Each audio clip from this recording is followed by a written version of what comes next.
Good afternoon, ladies and gentlemen. Welcome to the one and the only Rumboyz Fantasy Network.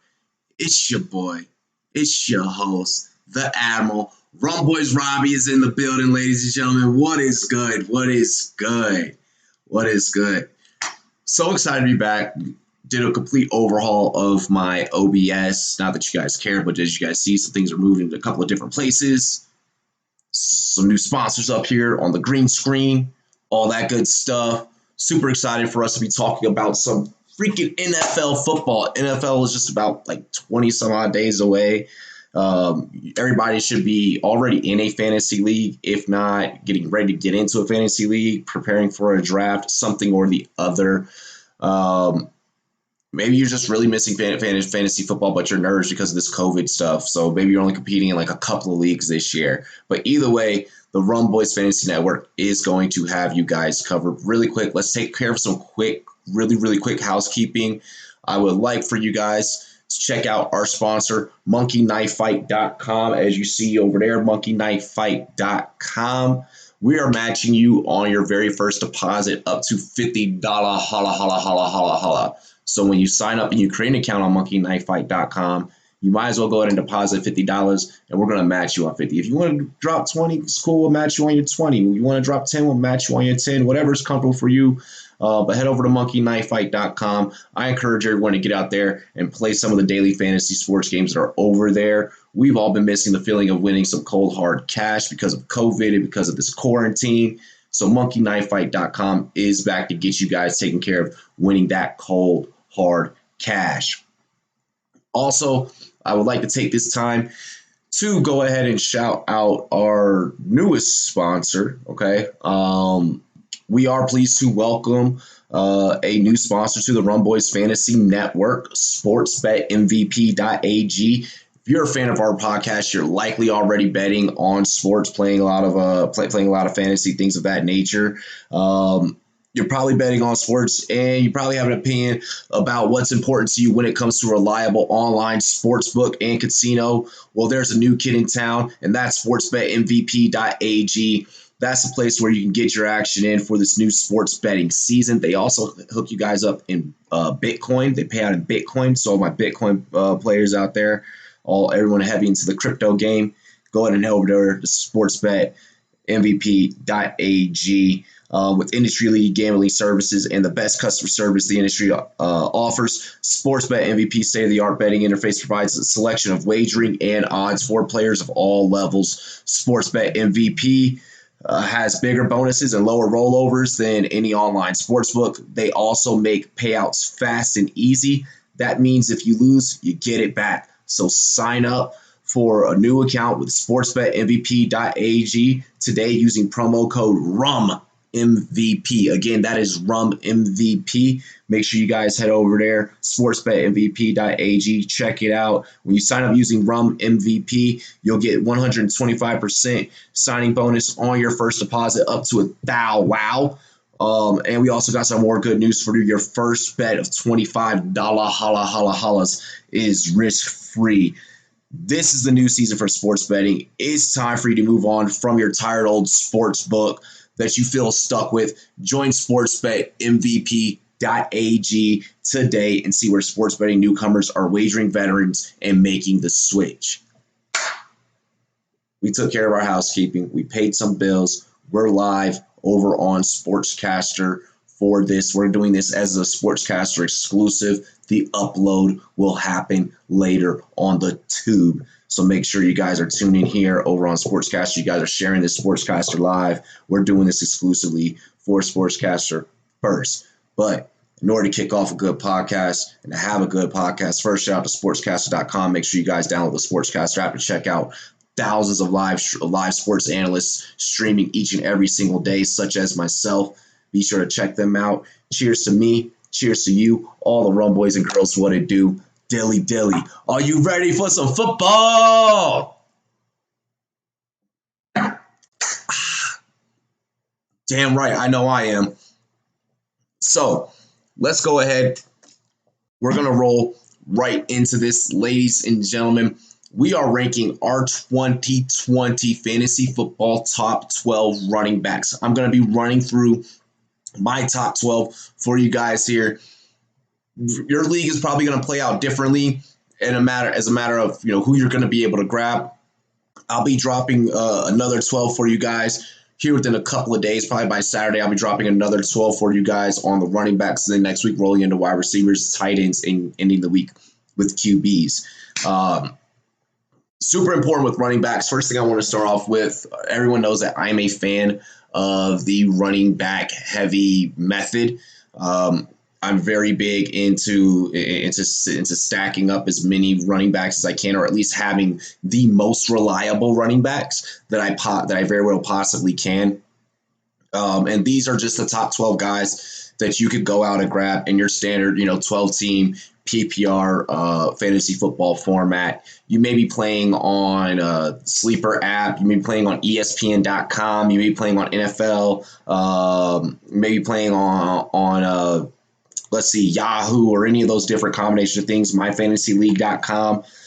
Any of their leagues, you should be able to go and grab one of these guys. We're tackling running backs first because, well, they're a commodity in fantasy football, step one. Step two, it's kind of limited. Like I said, they're a commodity. It's limited on what you can get. Step two, these guys get banged up, they get injured, and they hold high value for your team. This is a position that can very well stand out and win you a fantasy football championship. I'm going to be going through my rankings 12-1. So if you were expecting me to start off at the very top and release number one right away, hold your horses, fasten up, tune in. It's going to be a rocket-ass podcast for you guys discussing some fantasy football rankings, our top 12. We're going to dive in first here. And we're going to talk about one Joe Mixon, as the homie Bogart likes to call him of the GM Network, Sir Joe Mix-a-Lot. Now, everyone knows that Rumboyz J Love, our co-chief editor, youngest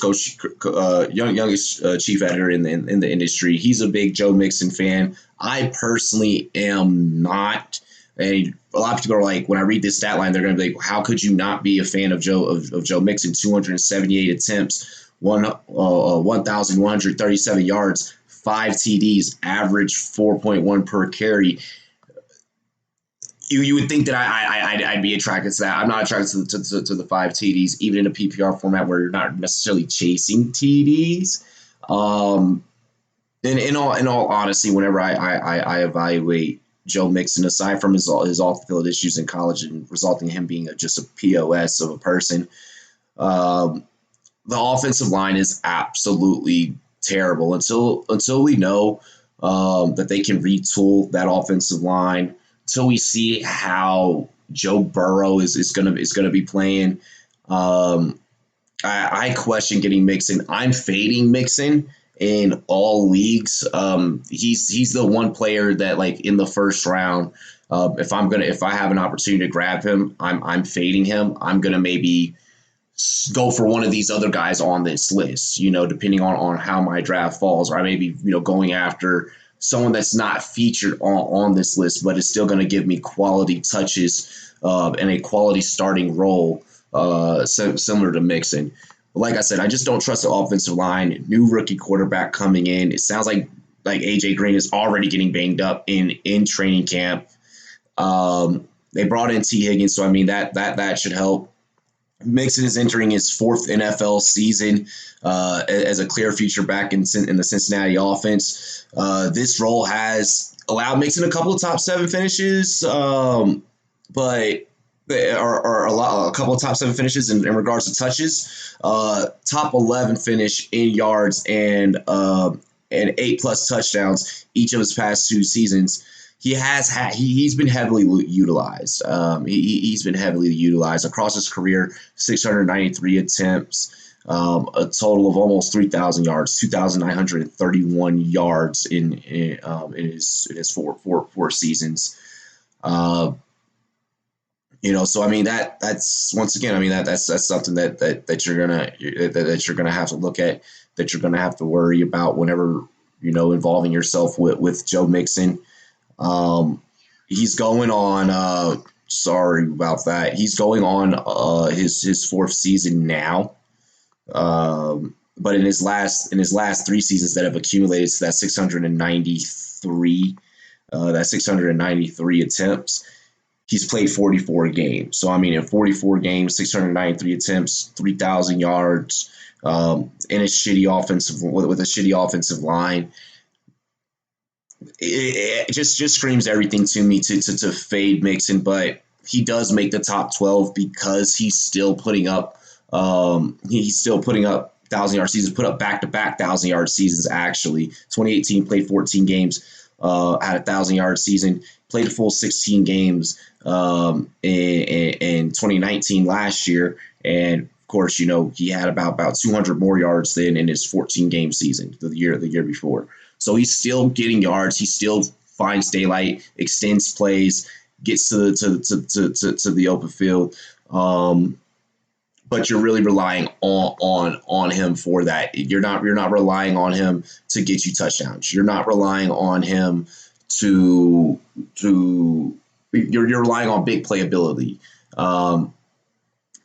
You're relying on him to break open the big ones, just because, like I said, that offensive line is just so terrible. But I am interested as hell to see how Joe Mixon or how excuse me, sorry. To see how Joe Burrow is going to do under center. With the rookie quarterback, I expect them to utilize Mixon a lot. So that's something that's going to be working out in your favor, is that they'll probably go to the run game and turn to this run game super heavily. Well, that's really all I have to say about Mixon. Let's now get into this. Wouldn't be a Rumboyz list without there being a player that the Rumboyz interviewed on this list. And I'm just going to play spoiler right now. You're going to get two Rumboyz rookies here. All right. So make sure you guys check out their interviews on rumboyz.com, on sportscaster.com. We have a couple of them, not too many of them, but we got a couple of them up on our YouTube channel as well. But this running back that we're talking about, ladies and gentlemen, of course, is no other than Josh Jacobs. And I absolutely love this kid. Josh Jacobs is really the shining example of everything that you kind of want in a football player, especially when we talk about off the field. Furthermore, though, let's talk about on the field. Rookie year, 242 attempts, 1,150 yards. He had seven TDs.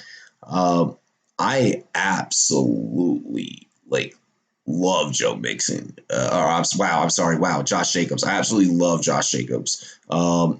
Most drafts, he's getting drafted around the 11th spot, and he lands 11 here on our list. Yeah, he has been participating in practice, so that's good. By the way, all these guys are going to be rostered in every league that you're in. They're going to be rostered. So don't even worry about me dropping those stats, all right? But Jacobs, he's going to be the feature back in this role, of course, depending on the impact that Lynn Bowden Jr. Has had. Jalen Richard's still going to be in that backfield, but no one's worried about him. He's been back there for years and is not going anywhere. He's pretty much just a company guy, just a team guy, right? So Jacobs is going to be the feature back, I feel. I do believe. And he's going to be returning this year. Had an impressive rookie campaign. The first-round pick, when he was healthy, was averaging 4.7 yards per carry on 242 attempts. He ranked fourth among backs with 2.25 yards, so 2.25 yards after the catch. So the dude is getting a little bit of yak in the passing game as well. Jacobs, he was a top four fantasy, he finished four different times in the top 10 in top 10 fantasy weeks. He did miss 3 games because of injury, but his output did get a little bit limited as a rolling receiver with just 27 targets. But I mean, Gruden is definitely going to be utilizing this kid more often. He came into the league without a whole lot of miles on his body already. because, Damian Harris was the guy that they were really utilizing heavily at Bama. So Josh Jacobs got to come into the NFL, honestly, still kind of fresh, which is why a lot of fantasy analysts really favored Josh Jacobs. New home, new stadium, for Josh Jacobs. But with that being said, and with that being stated, I mean, if you're able to, let's say you get this guy at 11, like if you're able to get this guy at 11, it's an absolute steal. I've even been sitting back in a couple of drafts where on that back end he may fall to you in the second round, because guys may reach for players, fantasy GMs may reach for a player that is their quote unquote my guy, and let's say you got that Packers fan in your league that, you may be able to get Aaron Jones at 14, but they're like, no, let me go ahead and reach for him at 11. Josh Jacobs is still sitting there for you, so he's a great late first round value type pick that you're going to get. I expect big production out of him, out there in Vegas. Like I said, I'm a huge fan of Josh Jacobs. How are you not gonna enjoy a Rumboyz rookie? Maybe a little bit of favoritism there, maybe a little bit of bias there, but he put up the stat line, not me, to allow him to be in the Rumboyz 2020 fantasy football top 12 running backs. Let's get into our next back, and really it's. When I made my list, I didn't plan for this to happen this way.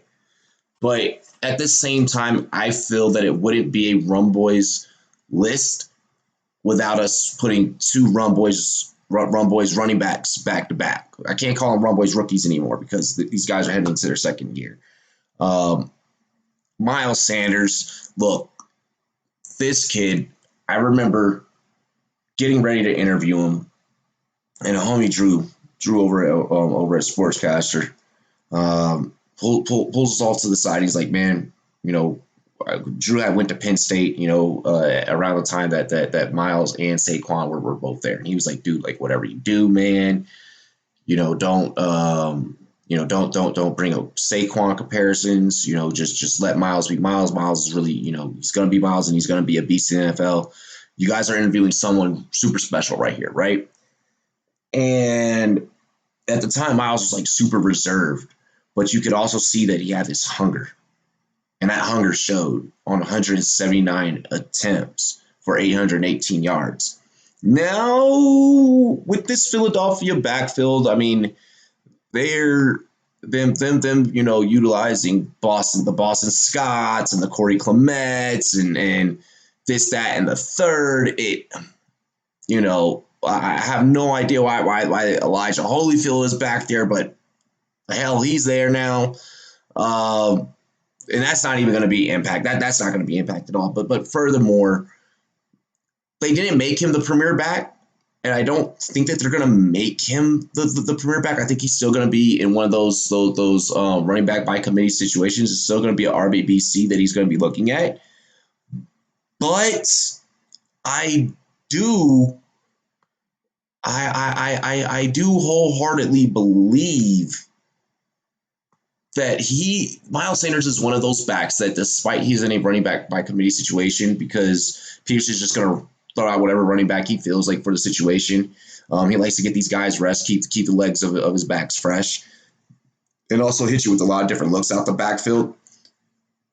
Sanders he's going to make the most out of his touches, and he wants to be the guy, and he wants to perform like a feature back. And I think that Philly is absolutely stupid if they don't roll him out as a premier back. I think that everyone in the NFL knows that he's going to be the guy. I think the defenses already know that. I think defense is already game planning for that. Us as analysts, we're already game planning for him to be the premier guy. If you look at ADP, Boston Scott, like no one is giving a damn about drafting him. And I honestly see a lot of teams where, people aren't even worried about a handcuff for Miles. It did take a while for Miles Sanders to get rolling. but he did take command of the backfield last year. Like I said, 179 attempts, 818 yards. I believe he had 3 touchdowns. Yeah, 3 touchdowns, averaging 4.6 yards per carry. That's good. That's good yardage per carry. That ranked him 18th in the league last year. Probably could have if he had gotten off to a hotter start, he probably could have had more average yards per carry. But I mean, even in the receiving game, 50 catches, 509 yards, 3 TDs again, 8.2 yards per target, which was second best at the position. So second best overall at the running back position. He didn't play more than 53% of the snaps until week 11. So week 11 is when, like I said, he got us. He didn't really start off hot. The Philly was trying to figure out their identity, especially with the running game early on in the season, and we saw that.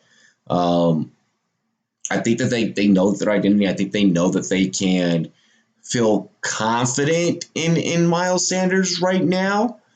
And I want them to be confident in the 20-year-old and the 23-year-old, but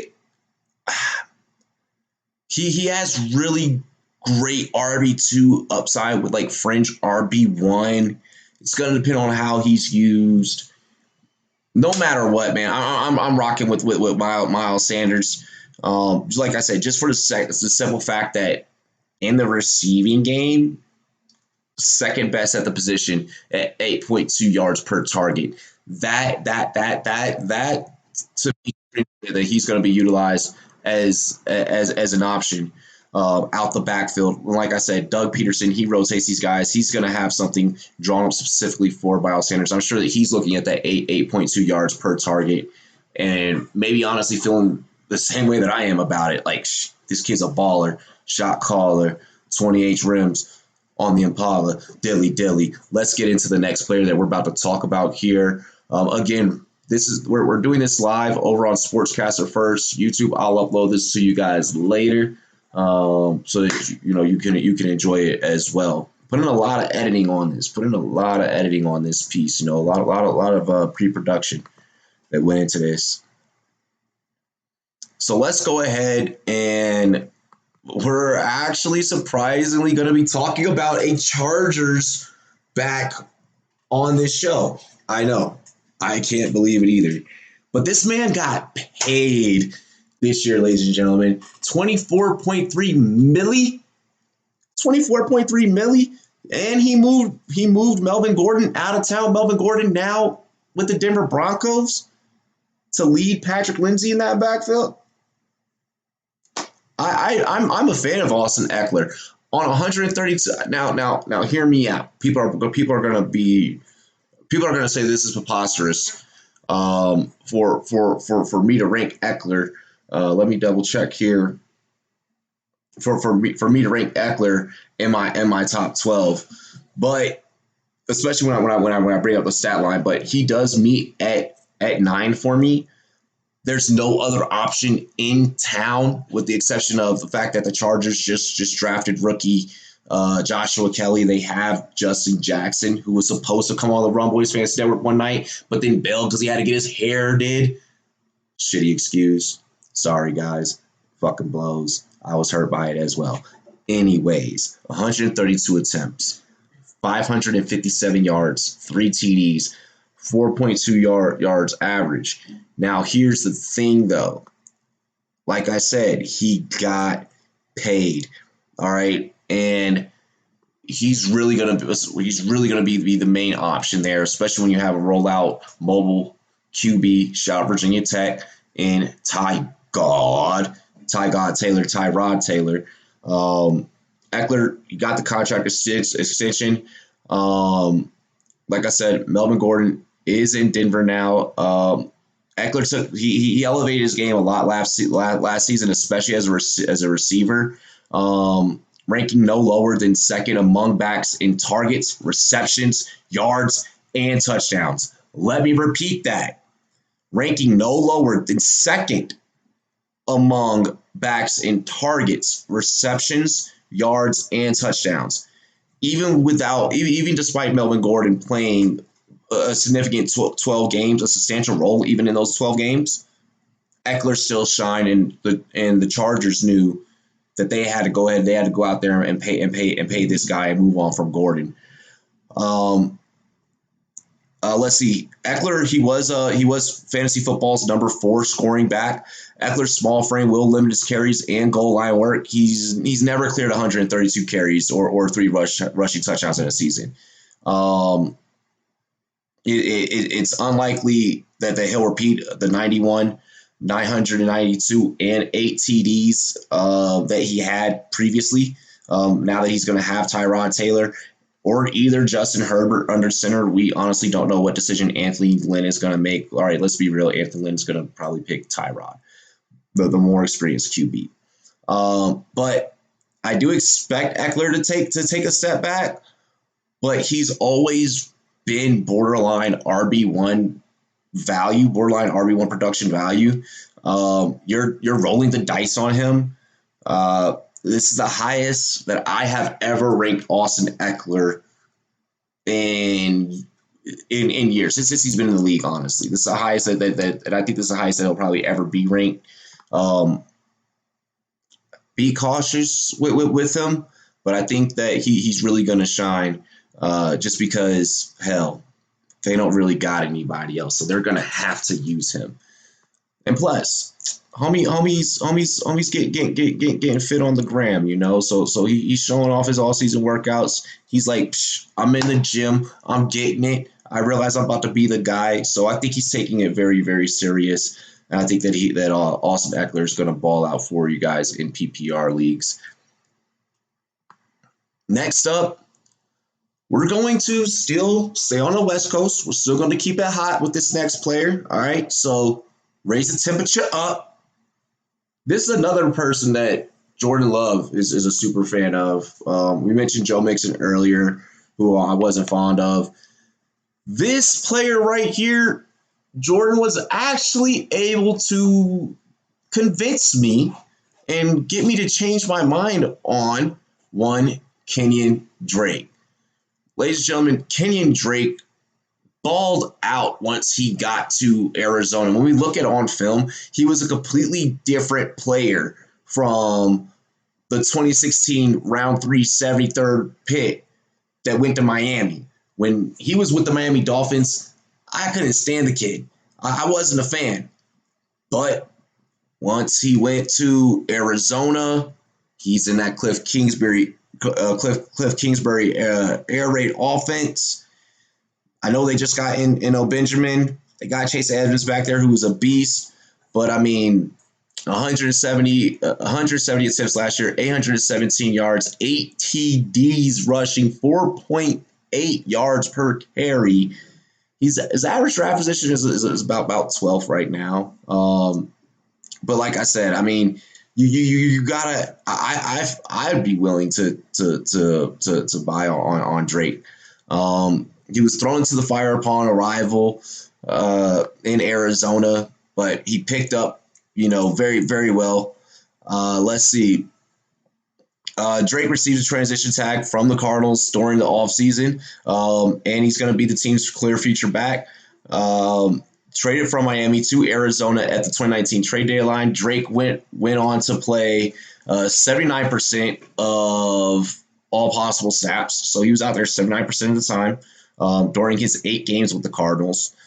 He handled 66% of the team's carries, 15.4 per game. That's a good workload. I think that's going to increase for him.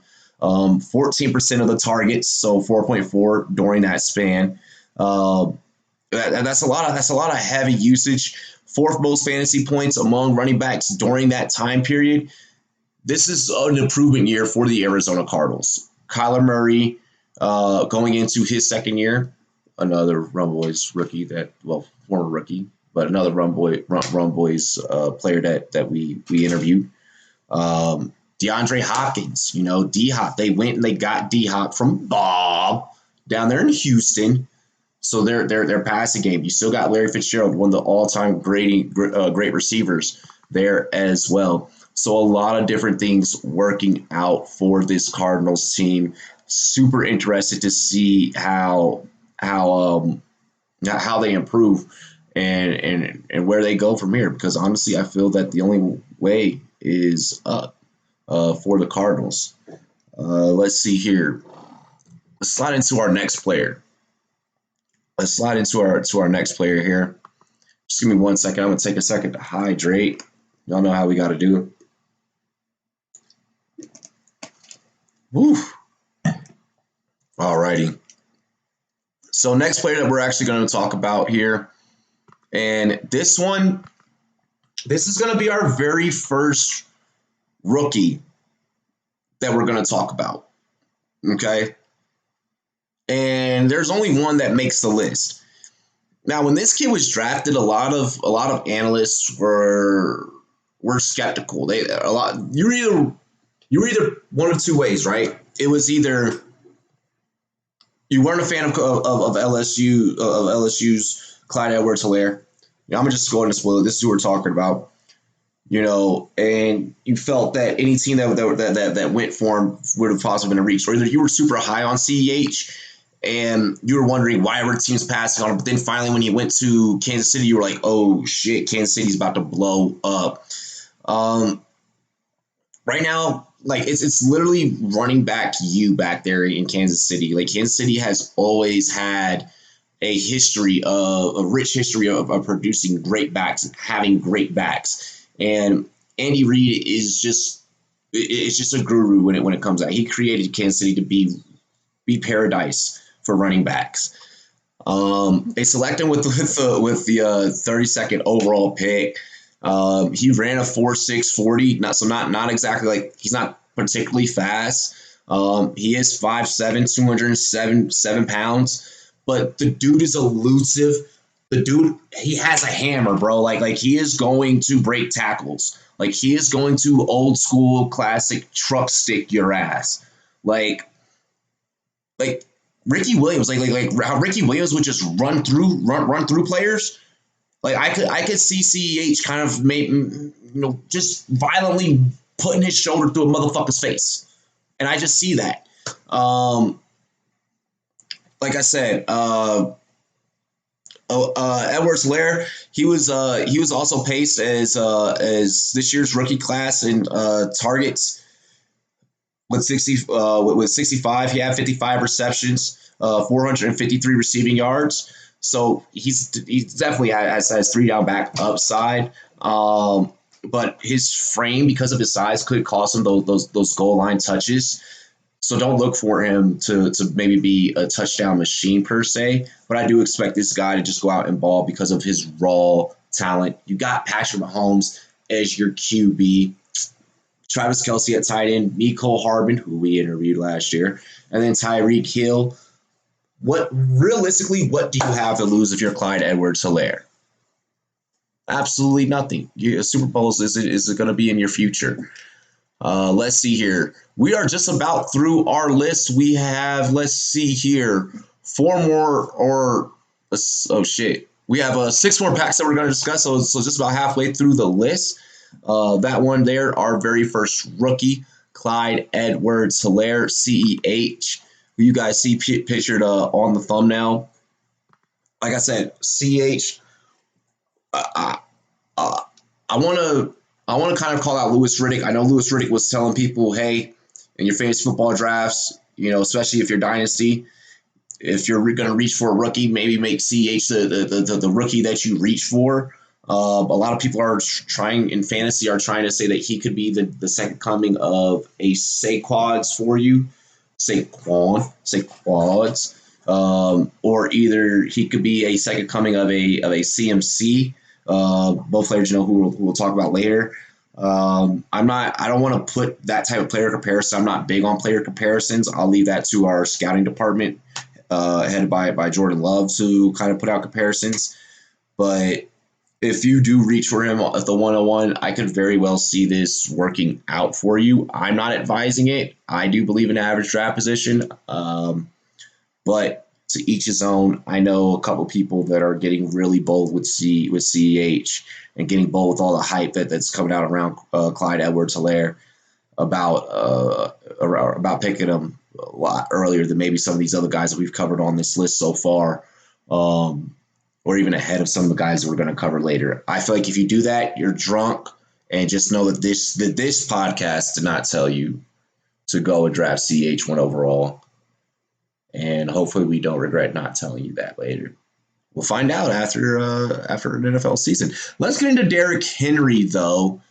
Derrick Henry balled out. Really quick, I want to remind you guys, NFL Rum Zone will be back this fall. Don't you guys forget it. Derrick Henry, who was the league's leading rusher last year, 303 attempts, heavy workload, 1,540 yards, baller AF, and then 16 touchdowns. This man was first in attempts, first in yards, first in touchdowns, and an average 5 yards per carry on the ground, which made him sixth in the league. Homie's a fucking beast. Now, can Derrick Henry possibly can he end the year as the 101?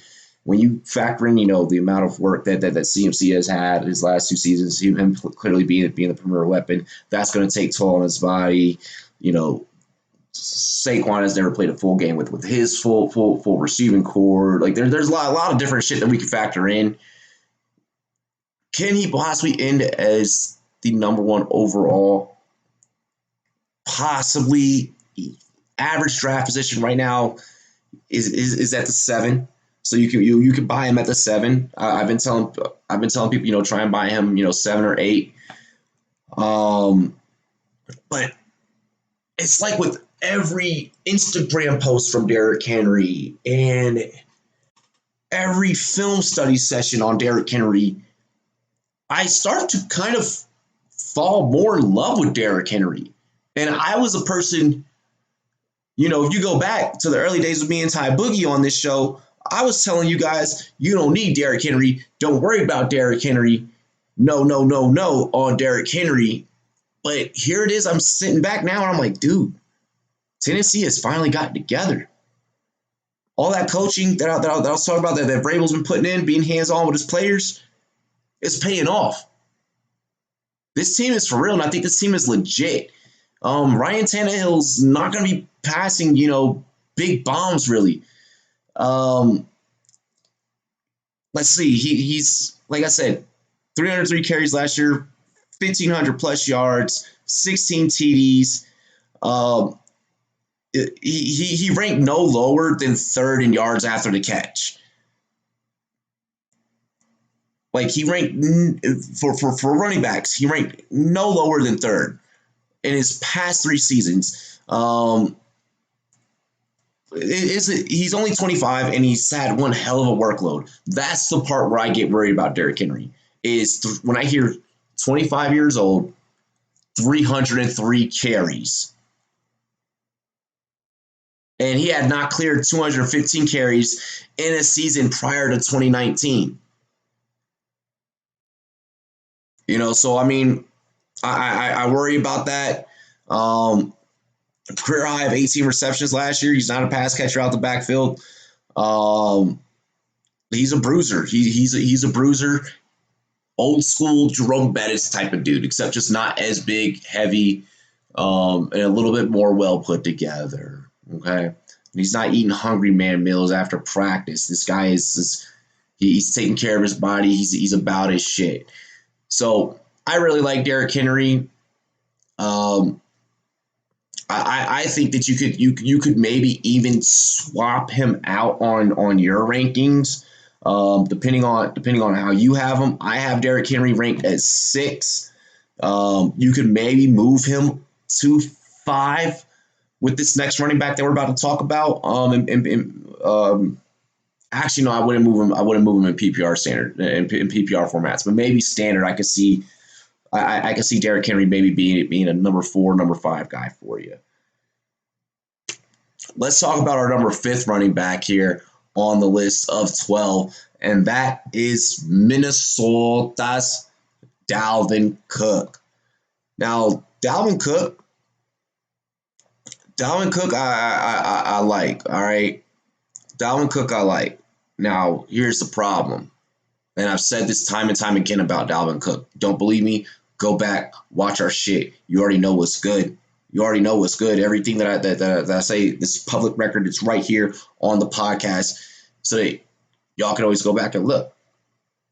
This man has since exiting out of Florida State, FSU, has not been healthy. Has not been healthy. And I'm one of the analysts known in the industry for preaching stability. You want stability as much as possible. So going after someone that has had the injury history that Cook has had, that worries me.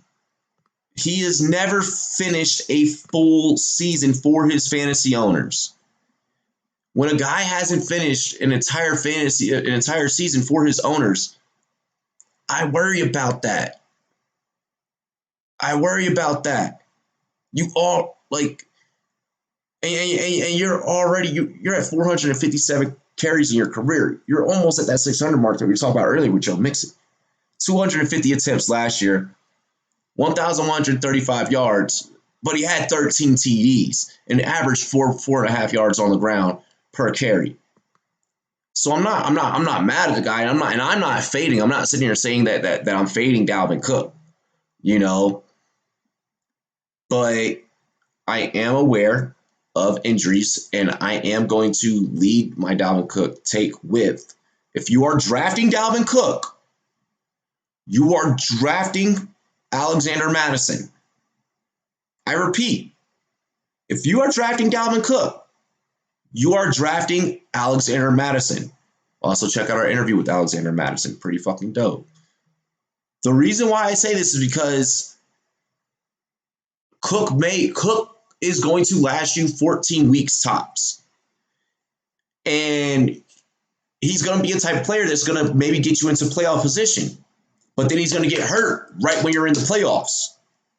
You need Alexander Mattison to be that next man up, because you don't need to be sitting back worrying during the playoffs about, who the fuck is going to replace Dalvin Cook, when honestly you could have just had your handcuff the whole time. All right, so this is one of those guys that I'm hands down saying, if you draft him, you're drafting his backup. All right. Like I said, Cook's career, it's been marred by injuries so far. We saw a glimpse of his ceiling last year through about 14 weeks. He led the league in rushing touchdowns, trailed only Christian McCaffrey in fantasy points up until that point. Then he missed 2 games and chunks of others as well. But then he also still finished no lower than 9th among backs in carries, receptions, touches, scrimmage yards, and touchdowns. So, I mean, once again, every time that we have something good to say about Dalvin Cook, every time we mention something good about this guy, there's going to be something bad that we're going to mention, and it's only going to be because of that injury bug.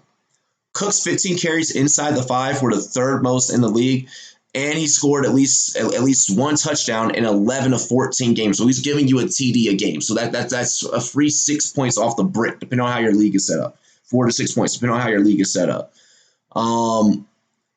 He's now missed a total of 19 games because of injuries in 3 seasons. You've already missed a full fucking season of playing already, bro.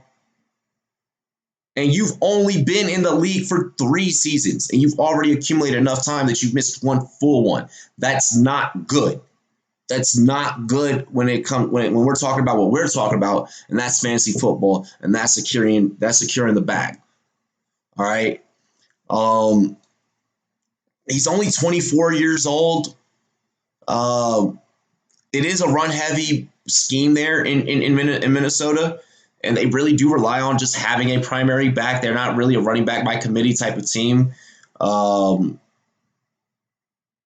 Maybe they change that a little bit just to try and dial back on on 250 attempts. Like any running back touching the ball that many times, it's fucking scary. Scary because you know that they're going to go down at some point. That's how I feel about Dalvin Cook. I have him. I have him in about a league or two. I'm sure I'll end up with him in a couple more leagues before the start of the season. You just know that you're drafting Alexander Madison. C.J. Ham is there, Mike Boone is there, so you got some backups. Let's talk about another PPR beast, and that's gonna be AK-41. I know, not AK-47. AK-41, Alvin Kamara of the New Orleans Saints. Now, Kamara's interesting because with the way things went last year, it was like he could have either won you a game or like for the most part though, you were probably really pissed at him. Like I was really pissed at Kamara just because it's like this is not normal Kamara production that I was accustomed to. Like this is not the Kamara that I wanted the year before. He had an up and down 2019 campaign. But at 24 years old, he's definitely going to be the main man in the backfield. He did miss a pair of games, but otherwise played a similar role to his 2018 season, handling 12.2 carries and 7 targets per game. Kamara ended the season with yards per catch above 4.5 and exactly 81 catches for his third consecutive season. He had a lack of usage near the goal line, and that's where it really, really hurts you. That's where it really hurts you. 6 TDs there on the goal line. Really limited his fantasy production, but he did finish strong in week 16 and 17. So pretty much till at the end when it really didn't fucking matter for you.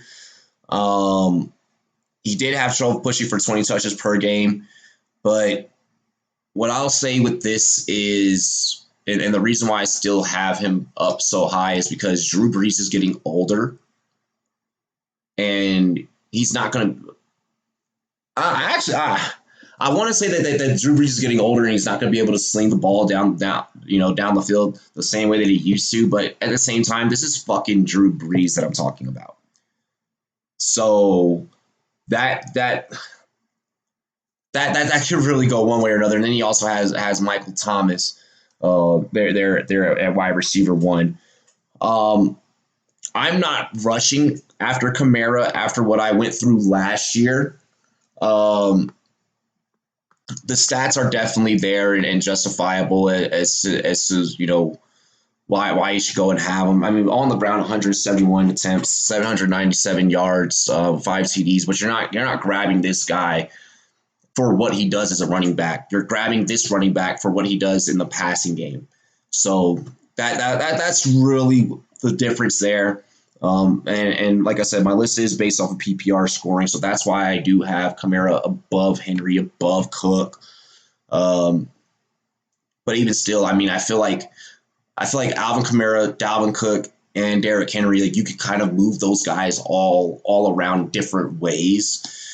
And you're going to be completely happy. You're going to be completely happy. Let's see here. So that's my take on AK-41. Not a whole lot to say there. This guy here. Now we're getting into our top 3, and you guys really honestly know who the top 3 are because every analyst's top 3 running backs are the same. And I love that picture of Zeke right there. This guy here, Ezekiel Elliott of the Dallas Cowboys. Oh, God, I can't believe I'm saying that. And I can't believe I got him at the 108 spot in the SBI League. Eat your heart out, Bogard. 301 attempts last season. Making him second in attempts. 1,357 yards, 4th in yards. 5th in TDs with 12. Once again, 4.5 yards on the ground. You're going to be noticing that average out of a lot of these guys I'm bringing up. They're always averaging about 4.5 yards per carry. Zeke is Zeke. Like this is one of those. it speaks for itself. I get that he had the holdout last year, and we got to see a little bit of Tony Pollard, but Zeke is Zeke. Like I'm not worried about Ezekiel Elliott or production. I have nothing negative to say. People are going to be like, oh well, Jason Garrett's now going to be offensive coordinator for the New York Giants. You know what? Jason clapping ass redheaded Garrett is up there in New York getting told to run laps by old ass Joe Judge. Okay, instead of actually being able to focus on his players. So I'm not worried. All right, about in any of that scenario in regards to Ezekiel Elliott, him not having Jason Garrett there anymore, and you know it's Dak. Well, now they have CeeDee Lamb, so now they're going to try and have 3,000-yard receivers. Fuck all of that noise. It's still the best offensive line in the NFL. I hate to say it. I hate saying it, but because we're talking about the Cowboys, but it is what it is. It's still the best damn offensive line in football. The fact that we could that with Zeke we're talking about him as RB3 overall at the position is honestly quite daunting in a way. I feel like you could maybe put him as second. But I get the holdout last year, and I get that they may try and utilize the passing game a little bit more with Tony Pollard this year. Because Tony Pollard, he did have 1,292 receiving yards in 3 seasons at Memphis, and the Cowboys want to utilize that. You don't knowing that a guy could come out of the backfield, hit you on a screen pass, a little bubble route, and then pick up and add yardage and just break it open, bust it wide open, and bring it back. The fact that could even happen, you're gonna want to have that. But he's been in the snap share for 84-89% of all snaps, and I don't expect that changing for the 25-year-old here in 2020. He's always in the top 3 in touches, so that's really all that I have to say about Zeke. Like for real. 5,405 career rushing yards, 40 touchdowns. The dude's a G. Now that we move on from the NFL's favorite Ewok, Ezekiel Elliott, we will now roll into Saquon. It sucks to have to cover back-to-back running backs that are in my division, but it is what it is. Saquon, aka Muscle Hamster 2.0. First off, look in the picture, like the freaking legs on Saquon. Like that dude is definitely going to run somebody over. And in that picture, that drill, he's holding 2 footballs securely at 45-degree angles. Gotta love it. That's what you want to see out of your player. And actually, this is the second Penn State back that we're covering on this special here. Ironically enough, and I actually like it. Give me 1 second here. Saquon had some troubles last year, but I think that the troubles that he had mainly came due to the fact that he had a rookie quarterback in Danny Dimes, in Daniel Jones. I don't know why people insist on calling this man Danny Dimes. The only dimes he's dropping is when he's dropping the damn football on the field. And that's just me keeping it. That's just me keeping it real. And I interviewed Daniel Jones. I had lunch with him. I met his family. But great kid. Not the football player that I think that the New York Giants need. That's a different conversation when we start talking about quarterbacks. Saquon's going second in fantasy football leagues. His 2019 season did fall short of lofty expectations, but I think he can get back on track to where he was as a fantasy asset as he was in 2018. So that's something I look for. 217 attempts, 103 yards, 4.6 yards per carry, 6 touchdowns on the ground for Barkley. Only 7 carries inside the 5 last season. Are you heading out? But only 7 carries inside the 5 last season. There's only one guy that's really clearly superior ahead of the 23-year-old Saquon Barkley. His 16.7 carries per game were slightly we're up slightly from 2018 with 16.3. So woohoo, like very slight change there. His targets inexplicably fell from 7.4 to 5.5 per game, but that's probably because Daniel Jones can't maintain handle of the ball from snap from center to QB during the snap. But he's going to rebound. He's going to have Jason Garrett there. Barkley still managed the third most fantasy points among the position during 12 full weeks. So I mean, for 12 weeks he was getting it. And I had Barkley last year in one league, and I actually still won a championship in that league. Surprisingly, got really fucking lucky. A lot of people are saying that you shouldn't count on a big rebound in targets with Jason Garrett running the offense, but maybe instead he sees more goal line work. I'm expecting Barkley to get an uptick in production just because Jason Garrett, who was the Cowboys' former head coach, is now in New York, and Jason Garrett had Ezekiel Elliott as one of the top running backs in the league while Jason Garrett was down there in Dallas. So if that's anything good that I can say about Jason clapping ass Garrett, then that's really the only good thing that I have to put out about him is that clearly he knows how to run the ball, and he's going to call some plays. He's going to have some things dialed up for Saquads, aka Muscle Hamster 2.0. So that's how I'm feeling there about Saquon.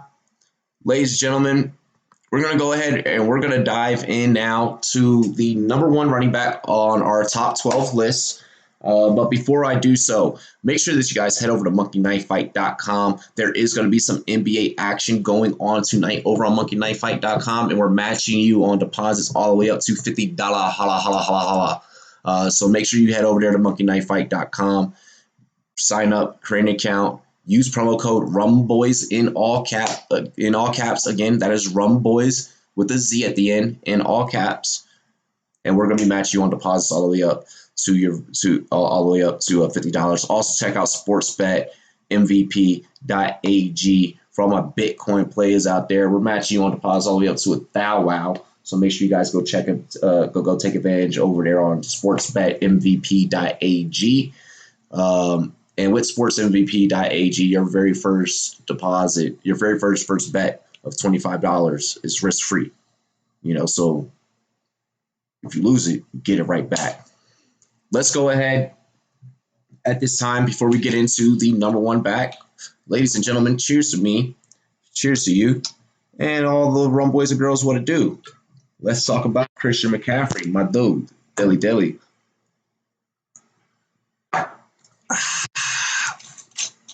So CMC is something special, okay? And when CMC took over the way that he did last year for just a position as a whole, I honestly kind of couldn't believe it. Obviously, the number 1 draft pick, McCaffrey returns as a feature back in Carolina's in Carolina after a super dominant 2019 season. He outscored the next closest running back by 156 fucking fantasy points. He outscored the next closest running back by 156 fucking fantasy points. That's insane. He was on the field for an astronomical 93% of offensive snaps, which was just above his 92% mark in 2018. He set a career high with an 80% carry share, 17.9 per game, and he's now handled 23% of the targets, 8.8 per game in 3 consecutive seasons. McCaffrey had paced the position in snaps, touches, yards, touchdowns, targets, receptions, carries inside the 5. it's possible that McCaffrey is going to play with a little bit less. Well, maybe has like a slightly decreased role with new coach Matt Rule, but I kind of honestly highly doubt it. Dude's 24. He's gonna fucking ball. He's clearly taken over. There is no Cam Newton there. There's no Superman. Teddy Bridgewater is going to be the QB, which you got a mobile QB there too. Like your only change that you made to your wide receiver core was Robbie Anderson. That was it. Your only change was Robbie Anderson. So you still got DJ Moore, you still got Curtis Samuel, who are fine receivers. Fine receivers. But just fine. We're not talking like rah-rah over here. Like we're not fucking, throwing confetti when we look at that wide receiver core. Like anyone that's looking at the Carolina Panthers wide receiver core and doesn't look immediately at Christian McCaffrey is like, so he's clearly the best receiver on the team. Christian McCaffrey is the best receiver on the team. He is the running back for the team. He is your 101 this year, and he could repeat as 101. I don't think we've ever had back-to-back 101s, but he could probably do it. If you were able to get the 101 pick in your draft and you do not draft Christian McCaffrey, you, sir, are the reason why the rum is always gone. The rum was all probably already gone before you even enter your damn draft if you don't pick Christian McCaffrey at the 101. 287 attempts last year, 1,387 yards, 15 TDs, 4.8 yards on the ground per average. How could you not love this kid out of Stanford? He's got a big brain, smart, fucking smart. The 2017 first round pick. First round, pick 8 for the Carolina Panthers out of Stanford. Standing at 5'11", 205 pounds, is a motherfucking workhorse. If you're able to get him, if you're able to trade for him. Actually, trading for him, don't. Because you're going to have to give up a whole lot. And you're going to piss away your whole fantasy season. But if you're able to draft this man, all you got to do is just put the rest of the team around him. And the championship is right there, yours for the taking. And that's just really how I feel in regards to Christian McCaffrey. And if you don't believe me, I'll say it again. Hey, if you get the 101, you better draft Christian McCaffrey because now all you gotta do is just put the guys around him. But ladies and gentlemen, that has been the Rumboyz 2020 Fantasy Football Top 12 Running Backs for this year. I want you guys to go out there, head into your draft rooms, head into your war rooms, and I want you to kick ass, and I want you to take names. And some of the Rumboyz sent you in there with all that smart information, smart knowledge to get in there and kick ass and take names. We greatly appreciate all of you guys for tuning in with us. This has been an amazing top 12 list. You guys are amazing for tuning in, chilling with us. Shout out to Sportscaster for letting us drop this here first with the exclusive YouTube. You guys are going to get ready, geared up for the upload here in a hot second. Devo Jr., thank you for tuning in. Tree Leafs Defense, thank you for tuning in. Spurs with Aiden, thank you for tuning in. Smiling Sally, Blue Jadon, Canes 23 Sports, everybody over on Sportscaster, we greatly appreciate y'all. Y'all are the shit. Y'all are amazing. I'll be covering Lakers, Blazers tonight. It's gonna be going down. Cheers to me. Cheers to you. All the boys and girls, what it do? Dilly, play my outro. Yeah.